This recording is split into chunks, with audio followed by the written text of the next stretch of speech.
Bismillahirrahmanirrahim. Distinguished guests, ladies and gentlemen, my brothers and sisters.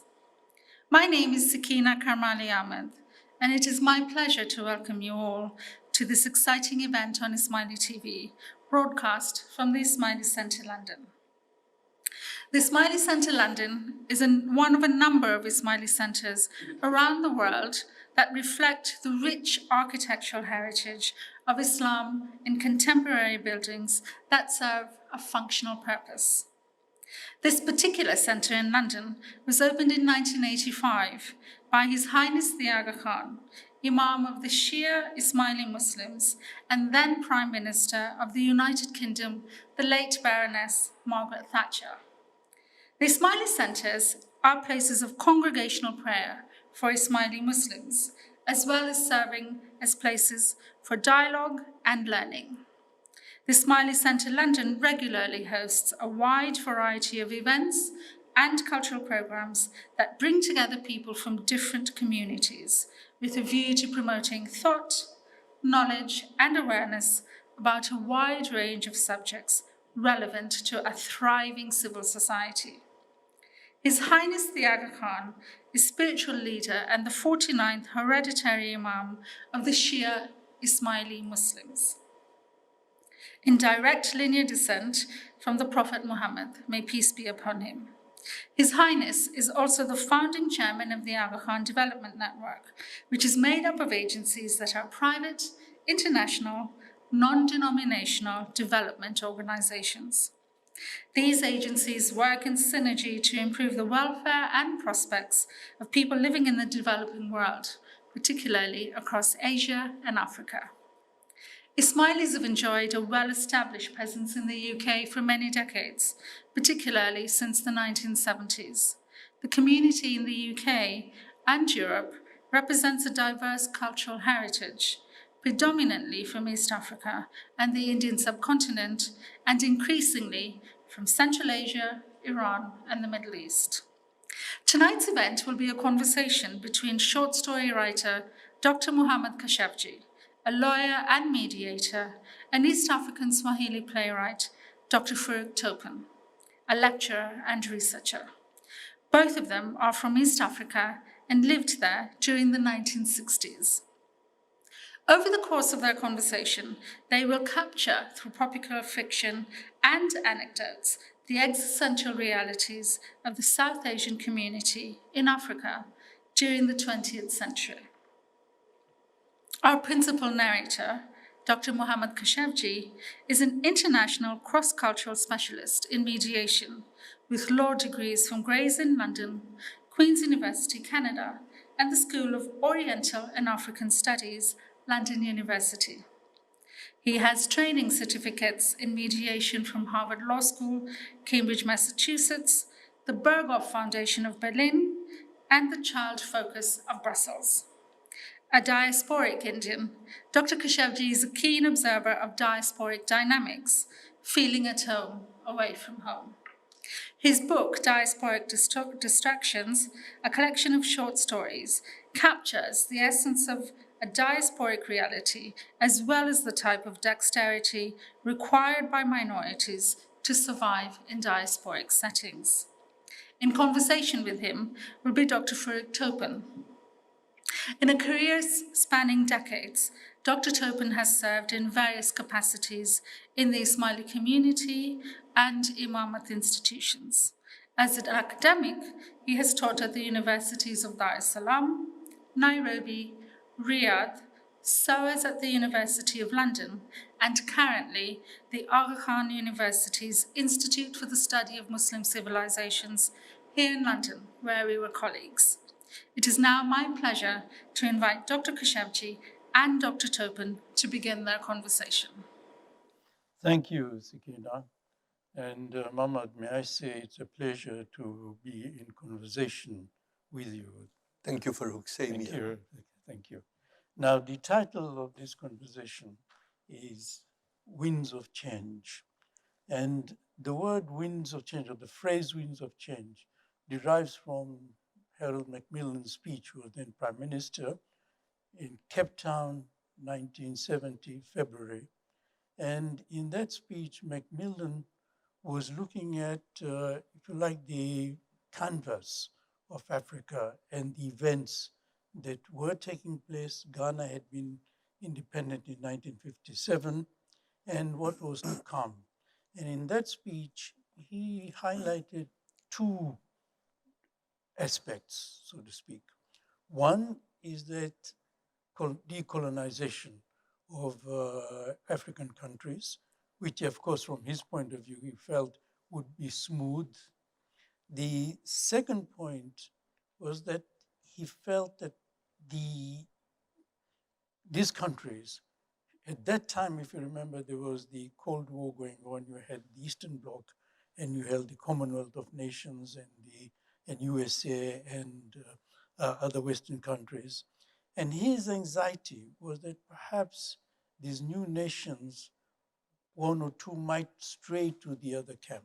And that was his sort of anxiety.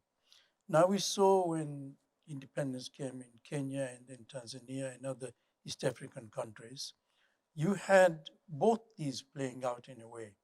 You had Kenya, which was liberal, which adopted Western democracy. You have Tanzania, which then became socialist and Nyerere introduced Ujamaa, etc.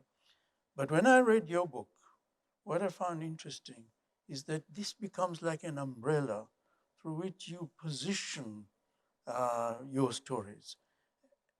So you are from South Africa. May I request you then first to begin by saying, where was South Africa positioned in this?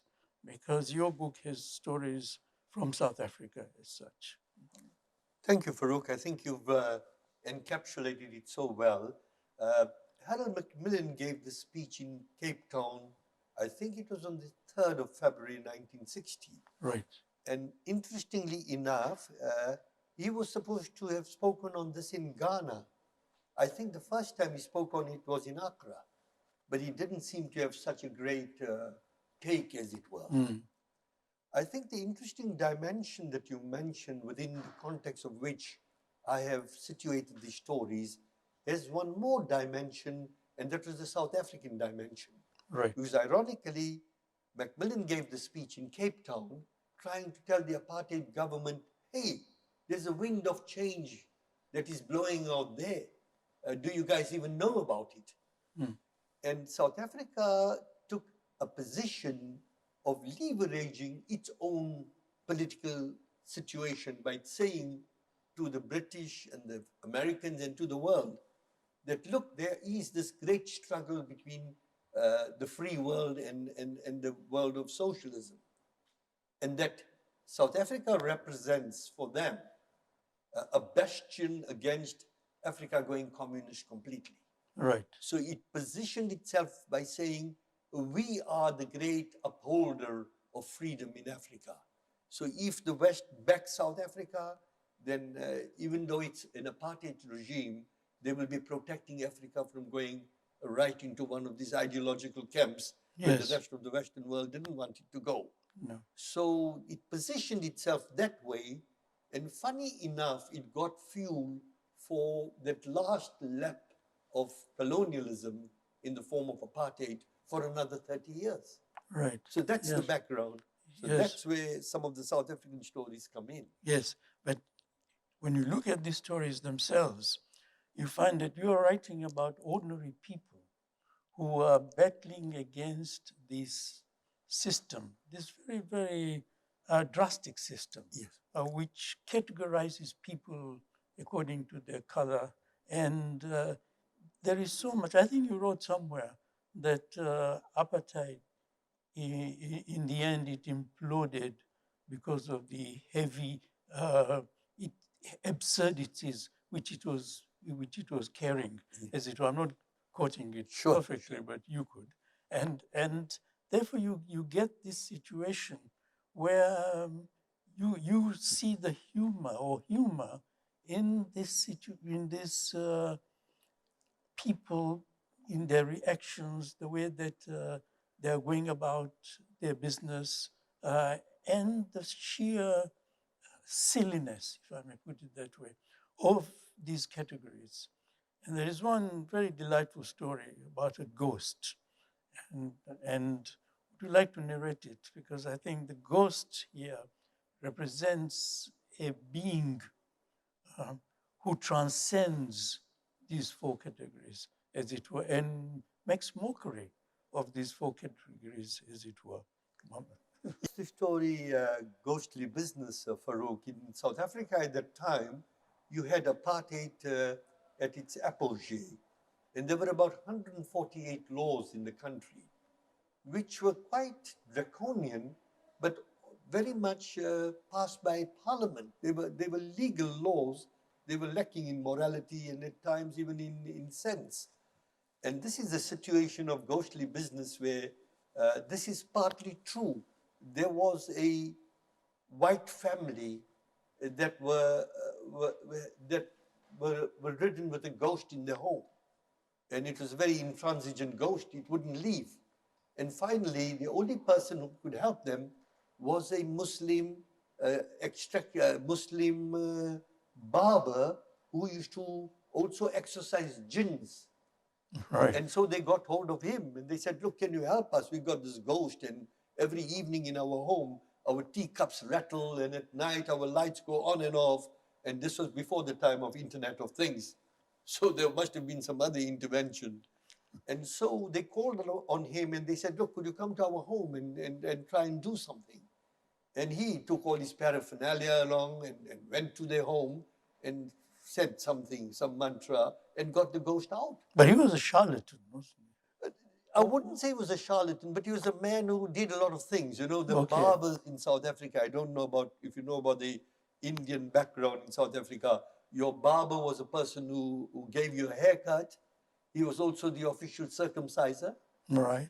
He'd also come to weddings and sing. All right. And if he was a cook, he'd make biryani for you. Multitasking. Multitask person. And this particular barber was called upon to do this extraction of ghosts.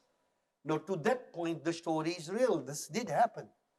But then my story confabulates that the government now gets worried that this particular barber is working in a white house for a white family and extracting a ghost.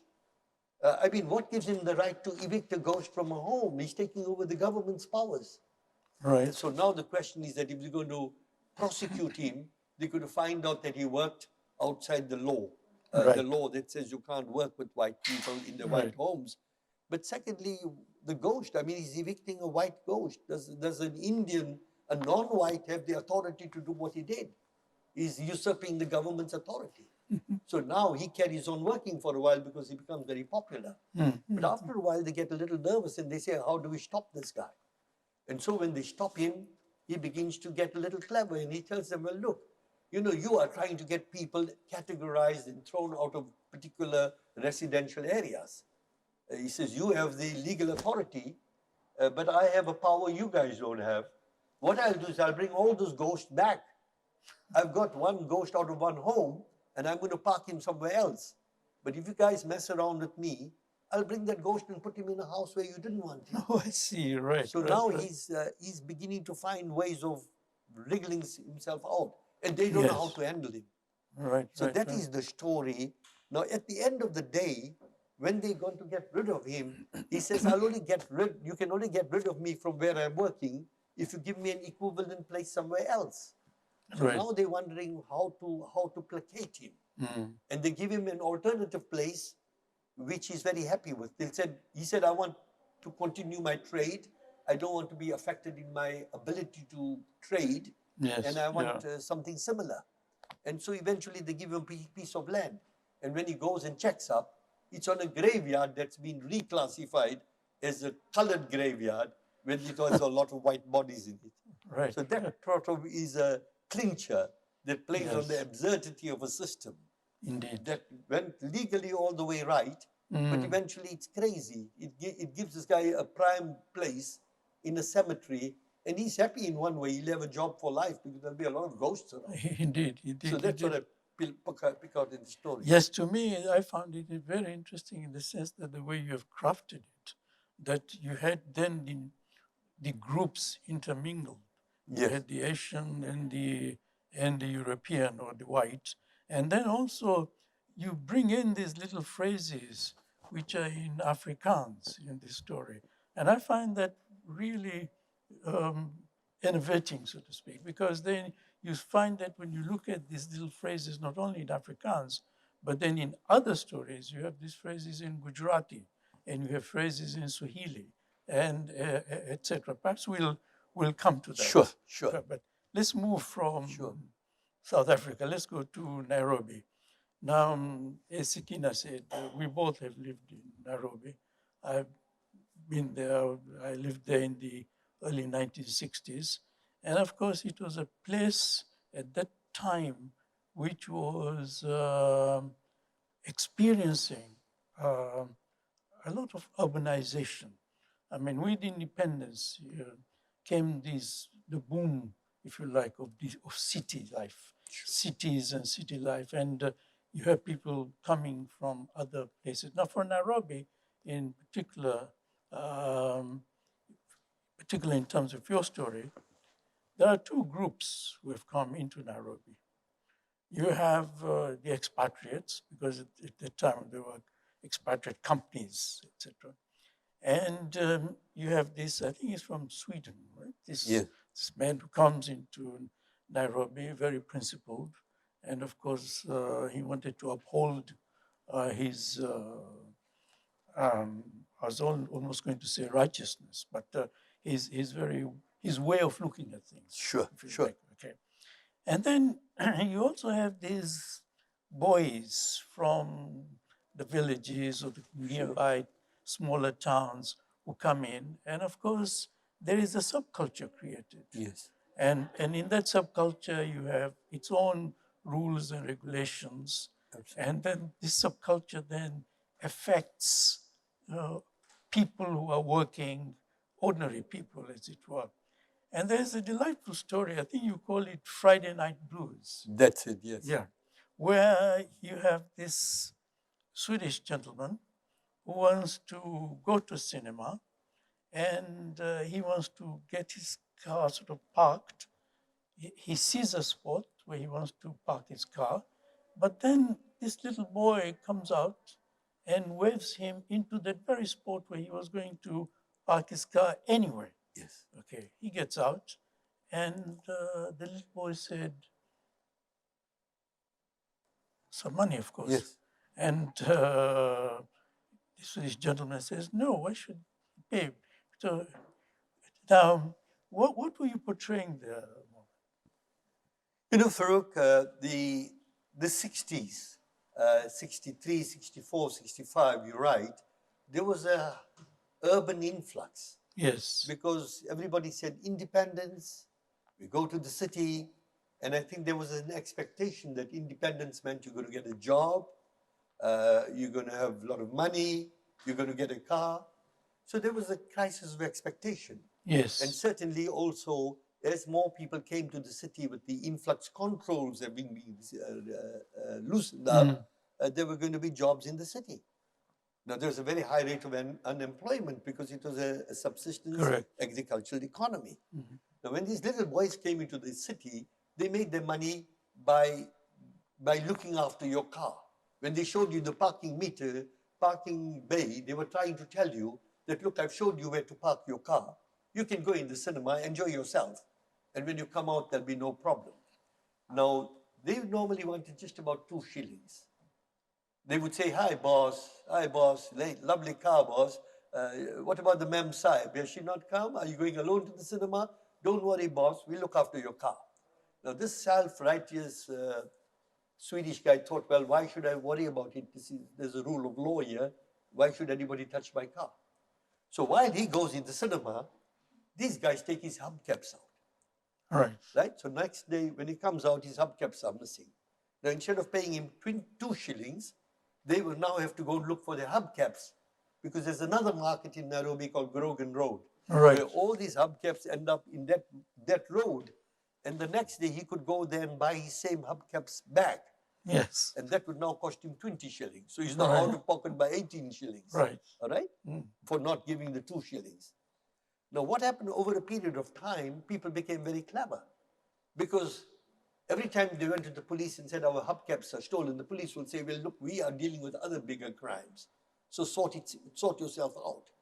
But they say, well, these kids coming and they're asking for something that are not due to them. And the police will say, well, give them 20 shillings if it's worthwhile. You can get your hubcaps protected. Now, over a period of time, The police would say that. the police would intimate that. They Yeah, wouldn't say it so okay. oftenly, but they'd sort of say it rhetorically. They'd say, Buana, like, police are busy and all that. And these guys, they got no job. They go to make a living. What do they do? They'd raise these questions, as it were. So over a period of time, people became very smart. They said, well, let's pay these boys. Right. If we pay them, at least we don't have to go and worry about buying our own hubcaps back. It's very cheap. So then the market dried up after a while. Because Grogan Road no longer had hubcaps. Right. But this guy still decided he was not going to pay them. So his hubcaps got stolen and he eventually ended up in Grogan Road. Now when he went to Grogan Road, he meets another guy there. And the other guy is sitting near the river and says, hi, boss, what happened? He said, oh, my hubcaps got stolen. He said, oh, these kids are so terrible. He says, sit down, boss, just sit down. He says, yeah, have a cold drink, it's hot now. Sit down, I'm going to sort you out. So he sits down, he's drinking his Fanta cold drink, it's hot. This chappie then sorts his hubcaps out. He goes and he does something for him. So the guy comes, he pays about 40 shillings to the guy, or 20 shillings or whatever it was. He drives back home, 20 miles away in the suburb where he's staying. And when he goes there, he tells his wife what he did. He got the hubcaps. And his wife goes and looks on the other side of the car and said, but they're missing on this side. So apparently that guy took the hubcaps out from this side of the car and put it on that side of the car. Oh, I see. And he paid the money. So he not only bought his own hubcaps back, he didn't buy his own hubcaps back, but he got the 2 on this side, moved on that side. So that shows that this was the survival techniques used at an informal sector at the one level, plus the expatriates who came into the country who didn't understand this dynamic of survival. And thirdly, Grogan Road was where everything happened. It was the informal sector on the margins of Nairobi, where you got anything that was contraband, you could buy it back. You could buy your own hubcaps back. There was so many industries taking place there. If you had a small accident, you went to Grogan Road, somebody would pedal beat the car for you for 30, 40 shillings, and probably use a new type of paint that didn't really totally coordinate with this side of your car, but you got everything done there. Yes. So it was capturing urbanization, capturing end of colonialism era, people looking for work, the informal sector of the economy, and all being done in this place called Grogan Road, which is named after Colonel Grogan. I was going to ask that this man, Grogan, Ewart Grogan, Ewart right? Scott Grogan was a character.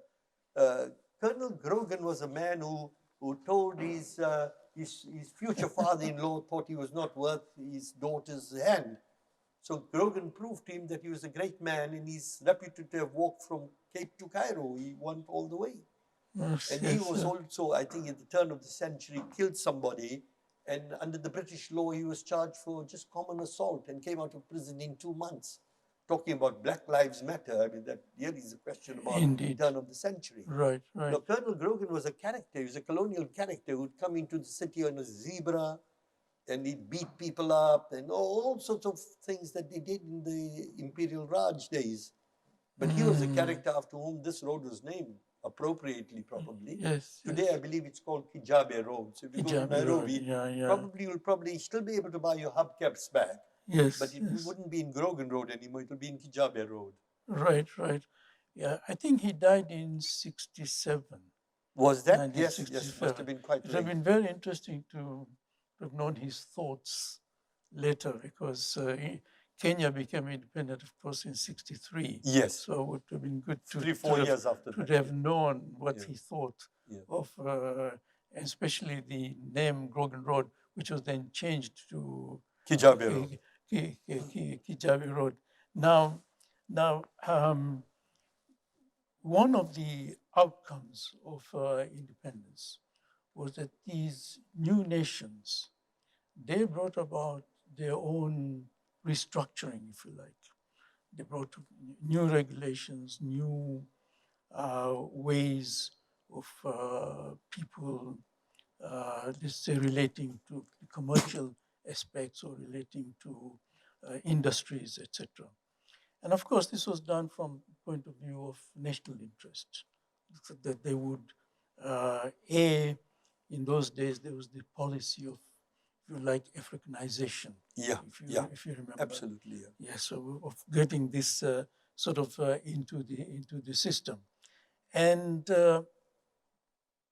in Nairobi, there was sort of a stratification, a special sort of commercial stratification, if you like, because you had these big companies, which we talked about, with expatriates who come in, and so this is sort of the top level, if you like. But you also had middle class Asian shops, the emporiums, the camera shops, etc., etc. And then you had the dukawalas, who had been there, let's say, from way back the 20s or the 30s, and right through the system. That means from the colony times, as it were, for Kenya. And what is interesting in one of your stories, you are bringing this out very well. I think it's called the man who was very careful. Careful, yes. Yes, as a Chunibai. Chunibai, right? Yes. I love that character because the way you describe him first, you see, with his bespectacled sort of his spectacles and all, it was really very appealing. Now, but he was very much how do I describe him? He was very much focused. Yes, if you yes. like. Okay, he was focused on his family and on his trade. Okay, so you have these two things that are very important for him. But he was a jeweler, so he had come from India with skill, and he practiced that skill the same place for year in, year out, year in, year out, year in, year out. Around him, there was the events taking place. You're beginning to get now political consciousness. Okay, and what I found interesting before we come to Chunibai, Mohamed, is that you're talking about a movement, if you like. If not a movement, then at least a group of politicians, Asian politicians, who helped in the awakening, if you like, of African political consciousness. That's true. That's true. Okay. And you talk of Sulman Virji, that I think he was one of them. Jiwanji. Yes. Okay. Makan Singh. Makan Singh, that's right. And I found that interesting because today you don't hear of that. Yes. Of the contributions made by that group. And you're saying that there was a printing press. They used to could you elaborate a little bit on that group? Yes, it's Farouk. I was trying to capture in that story that the Asian trader in East Africa was, I think, Yash Tandon may have referred to the Indians in Africa or in East Africa as the stepchildren of the colonial empire. Right. So when you had the dismantlement taking place, there was a need for reconstruction of society. Yes. No longer on the colonial stratified basis. No. But now, post-independence, you have probably the ideological fight of how do you do that, whether it's socialism or it's capitalism, and how do people renegotiate their relationships within the community or within the nation state. Yeah. And I think what I was trying to capture here, that in the 30s, certainly 30s and very much in the 40s, you had the igniting of the African political consciousness taking place through a select group of Indian business people. Jivanji was a Bora, Yes. Sulman Virji was an Ismaili, Ismaili. Makkan Singh was Sikh, Manilal Ambalal Desai was a Hindu, Pio Gama Pinto was a Goan. Pinto, yes. So you had in East Africa that contribution by the Asians towards political consciousness, but it wasn't a major movement like you saw in South Africa because of Right. Mahatma Gandhi. But in East Africa, it was still there. Right. And you're also finding at the same time an East African presence of a larger group that is apolitical in a way. Chunibai is apolitical because he's only interested in his jewelry shop. His whole universe is his jewelry shop.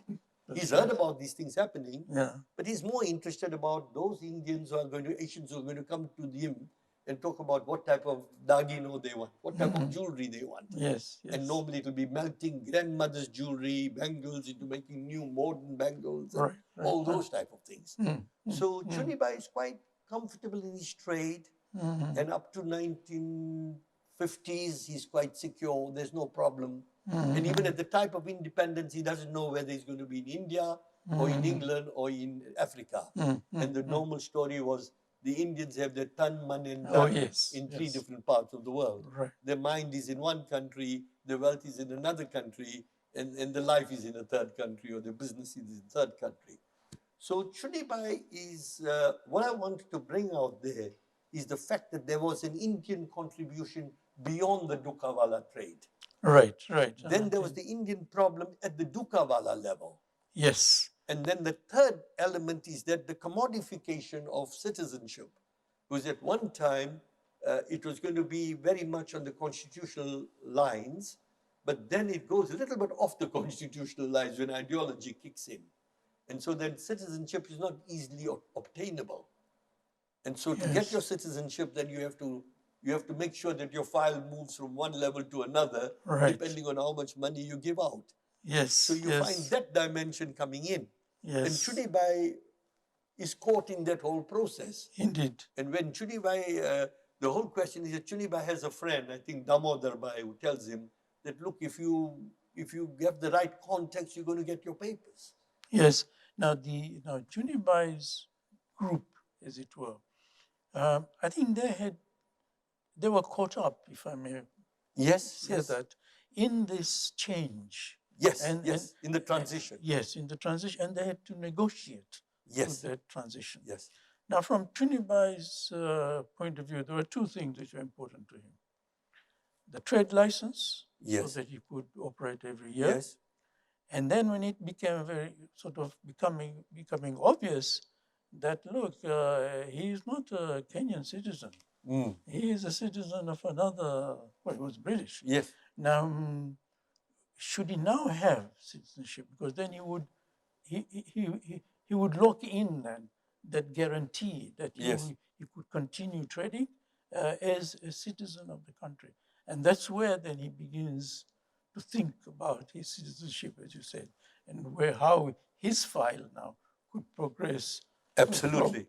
Absolutely. So Chunibai is caught in the transition, the 2-year transition. Yes. And remember, the 2-year transition coincided with another big event in East Africa at the time.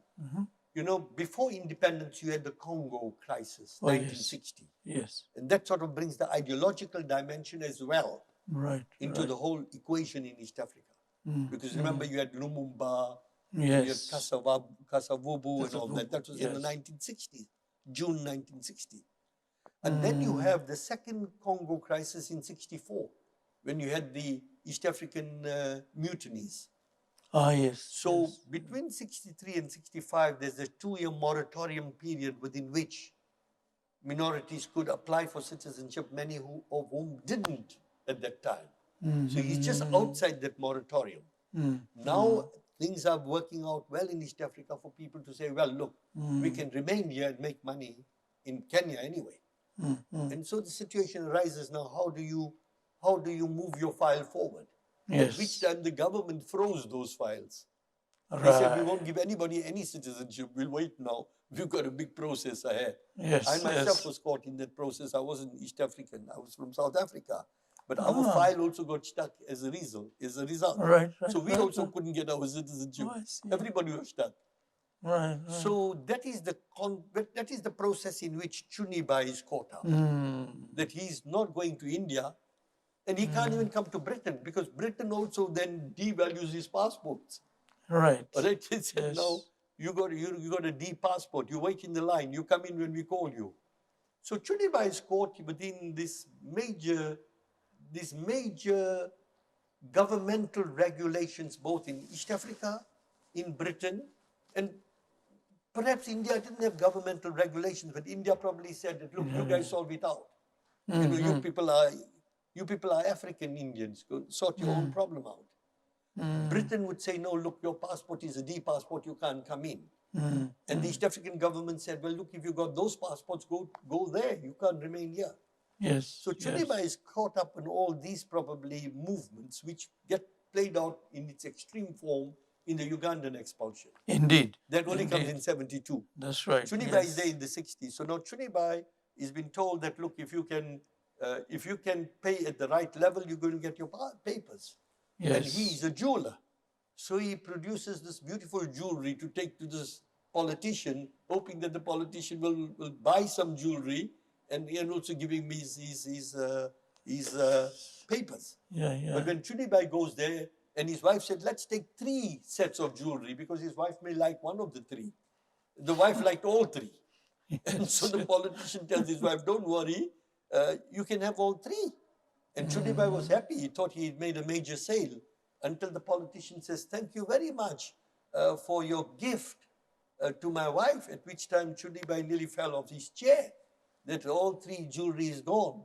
And when he comes back and tells Damodar Bhai says, mithai khavrao, sara samacharapo, means tell me to eat sweets, that you got some good news.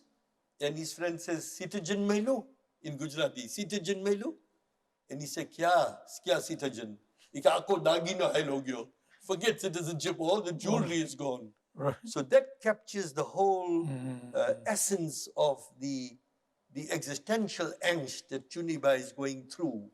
And that's yet he doesn't know whether he's going to get citizenship or not. That uncertainty. Uncertainty. Yes. And I think that will perhaps speak to quite a lot of people who went through that generation. Yes, I think many people will find a resonance, because in one way or another they were caught in that period of time. Indeed, and I think that's really good that that is captured in this. At least there is a record of it of some nature. That's it. That little. And Chunibai still remains there. The interesting part is that now he doesn't leave East Africa. No. He still feels that he's being able to trade. Yes. So he's got to find new ways of negotiating to yet get his papers, while his children are probably studying in India or in America or England or whatever it is. Yes. So that period of time, you'll come across families who will say, look, we were still managing, we need to negotiate, we need to know whether we'll get our British quota opens up. So all those are playing out. Yes, indeed. Let's move now to another area of an independent nation. And that is, if we take a nation, East African nation, I think there were 2 aspects that the important for peaceful coexistence, so to speak. Yes. Multi-ethnicity and multiraciality. So a nation is multi-ethnic, it's also multi-racial, right? Now, and of course, in a multiracial situation, the 2 come together, because you could have somebody from one ethnicity engaging, let's say, on a romantic level with another person from another racial group. So it crosses even that ethnicity, but it becomes then interracial. That's it. So you have That's it. You have that aspect as well. And I was reading this story this morning, and I thought, wow, this has really brought out something for me, that a little analysis, and that is when you looked at what happened historically, I think in Kenya, for instance, you had the powers, the authorities, very much looking after, or rather they catered for, to solve the multi-ethnic problems. So you have a list of tribes, yes, as yes. it were. Okay. But the multiracial issue, I think, was left for itself to sort of sort itself out, Yes. as it were. Now, this little story, if I may say, It's called Romance in a Cruel in World. a cruel world. Yes. Yes, it's hilarious because you have here three characters: a female, a male, both Asian, Yes. and you have another who is African, Yes. Lammy, I think. Lammy, yes. Okay. And you had a sort of a misunderstanding of Yes. sorts, Yes. sort of emerging Yes. in this relationship, but not just in itself, Yeah. but placing that in a wider context of what the Asians hold most precious, and that is the family and traditions. Yes. So you have. Can you tell us the story, because you're a good Yes. storyteller? In fact, Farouk, thank you. You brought a dimension that when I wrote the story, I was not really conscious of, but it just shows that a book really speaks to people at so many different levels after Right. it's written. The question is that the multi-ethnicity versus the multiracial dimension. Right. Normally the two would coexist. Yes. But here you got multi-ethnicity looked out quite well because everybody was categorized in tribes. Yes. But the Asians only became a tribe recently. Very recent years. So that creates its own, the 43rd or the complication. 44th. So that's very interesting. I mean, I was going to write a short story on that, which was going to also be hilarious. Okay. The point here is that this is now 1960s, early 1970s, and you've got this Asian girl who falls in love with an African guy. And you find that there is negotiation all the time because she's got a friend at university with her called Dinesh, who's a very funny character. Dinesh is hilarious. He's full of life. And he's very accommodative too. So what he does is he's got a scooter and he picks Jenny up in a scooter and takes her to the university where she can meet her boyfriend. Yes. Now that Dinesh facilitates this because the mother thinks Dinesh is her boyfriend and starts treating Dinesh with all sorts of protocol and respect, thinking he's going to be a future son-in-law. And Dinesh doesn't mind all this because he gets a free shirt on Eid or something, on high days, on holidays, and his Sunday meal is at their home and everything is okay. Until Dinesh gets a little worried that if something goes wrong, he may end up having to marry Jenny, and he doesn't know how that's going to pan out. Yes. So eventually, while he doesn't mind facilitating this whole process, he's a little worried, and when he's a little worried, he decides to tell Jenny's mother that he's not going to marry her. It's very interesting. I do not know where he gets all this courage from. Right. Now, meanwhile, there's a busybody in the gated community who comes from the community and he's watching all this. And he's going to tell all the people in the gated community and the people he meets at night at places of worship and all that, that he knows what's happening. That Dinesh and Jenny are going around, that they're boyfriend and girlfriend. So he's watching all these movements. But now Jenny has got her maid subterfuge all out of the window when Dinesh tells her mother. So now she's wondering, now how is this all going to happen?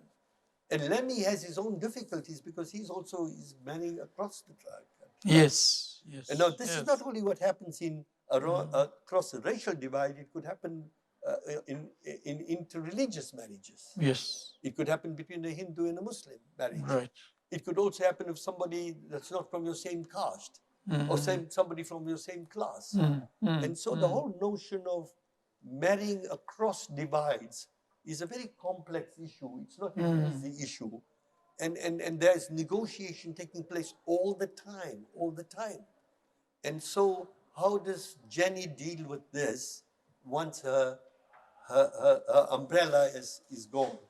Right. How does Dinesh deal with it when he has to go and tell her mother And how does the mother deal with the fact that this potential future son-in-law she thought was going to be able to Suitable. do? Yeah. I mean, how did she accept that? So you're finding tension at various levels. Now, this is not only true with the Asians in East Africa. If you look at that film in which Sidney Poitier took place, Guess Who's Coming to Dinner? Oh, yes, And funny enough, I just saw it again 2 weeks ago. And there was it, Spencer Tracy talking to this girl about the complexities of interracial marriages that they'll have to deal with, which would even take 50 years. And funny Right. enough, 50 years later, those complexities haven't ironed out. Yeah, indeed. And I think Indeed. Mira Nair brings this out in a beautiful film called Mississippi Masala with Denzel Washington, about this girl then who goes to, leaves Uganda, ends up in America, and once you get married across the racial divide. So it's not easy, it's not issues that communities are able to grapple with. They deal with it, and these are some of these issues that go right to the heart of the liberal conscience. So Right. that is what I was trying to pull out in there. Well, thank you, Mohammed. I think we are approaching our time, Yes, the yes. end. So may I just go very quickly to the last The last story, yeah. last story. The last story now is really becoming more diasporic. Yes. We are moving away from East Africa, but Asians coming into the West and Yes, other, yes. other places. And you've got this very extrovert chap called Sam. Yes. Now, obviously, the expat who come out, they require two things to survive: skill, Yes. that is in terms of education or their own way Yeah. of doing things vocationally, and you also have your own personality. Yes. How do you project yourself? Okay, Yes. how do you, like our the other characters we've met, how do they think on their feet, Yes. as it were, Yes. because you're in a new place. And I think this is very much characterized in this character, in this man, Yeah. Sam, Yeah. because he starts looking at things rather differently, Yeah. and even changing them, the labels of things, including Yes. his own Yes. jobs, his friends' jobs. Yes. He changes for them as well, and say, oh, come on, sell yourself. That's his Yes. paradigm, as it was. So very briefly, if you want to talk about Sam. And Yeah. then Sam is a character now, and there is a real character called Sam. yeah. And the interesting thing, though the book is fictionalized, it's an interesting dimension in the Asians' resettlement in what I would call the second diaspora. So they now left India to come to Africa, and now they're going from Africa to the West. So this is something, again, that will resonate with so many people, interestingly enough, including myself. Because here, arriving in Canada, and they do things differently. In Canada, even if you're going to polish somebody's boots, you're going to go through Canadian experience. So the first week you arrive there, you say, I'm a shoe polisher. They'll say, have you got any Canadian experience? And nobody knew what that meant. It just meant that you had to have polished shoes in Canada before you can get a job. So all these guys got whatever type of job. So a guy who was cleaning windows in a shop, you ask him, what are you doing? And he'll say, I'm a vision enhancement facilitator. Right. And the chap who's pasting labels on computer packages would say, well, I'm a project destination coordinator. Right. And chap who's filling fuel in a petrol station minus 40, if you met him, you say, what are you doing? He says, I'm in fuel transmission. Yes. Now, why did they say all these things? It's because if they were doing those jobs and they wanted a job at a higher level, and you told somebody, well, look, I'm looking for a job and I'm pumping gas, the chap says, nobody's going to even talk to you. Right. But the moment he starts saying, I'm in the fuel transmission business, somebody will say, well, come and see us tomorrow. Come and tell us what you're doing. So like this, they sort of big themselves up and get into the second and third and fourth level. Right. So this is how, interestingly enough, by using these labels, which were non-existent at that time, and exaggerated what they thought they were doing, many diasporic people actually got into those type of jobs. They actually got into those type of jobs. Right. And Sam is the guy who kept on telling them that don't undersell yourself. Big yourself up. Because you big yourself up, then you'll get an interview. And when you get to the interview, don't immediately go for it. Yes. Say you're busy, say you're very, very busy, you can't make it now. You don't even know whether you can make it in the next 2 weeks. Yes, indeed. So yes. eventually you get yourself into the higher and the second. And an interesting thing in the end is they became what they said they were not. Many people, diasporic people, actually became holding those big labels and doing the jobs.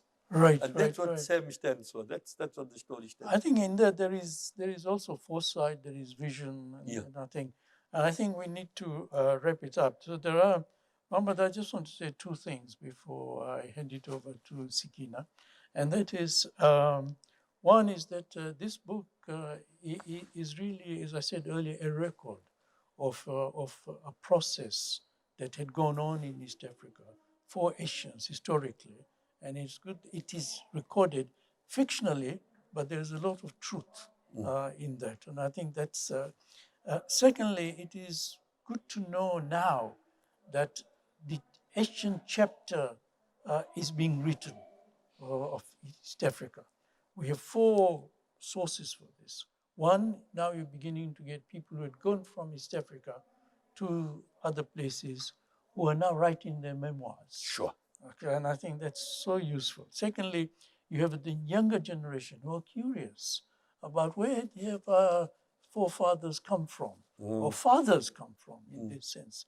And thirdly, you have academic now studies on Asians, the culture, etc., which used to be there in Africa.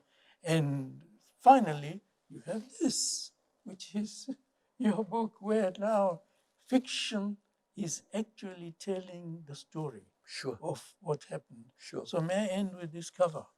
Oh, well.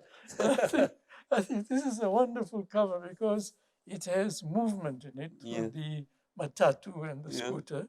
You have all the characters who are sort of here. You have human as well as ghost in this, and of course you have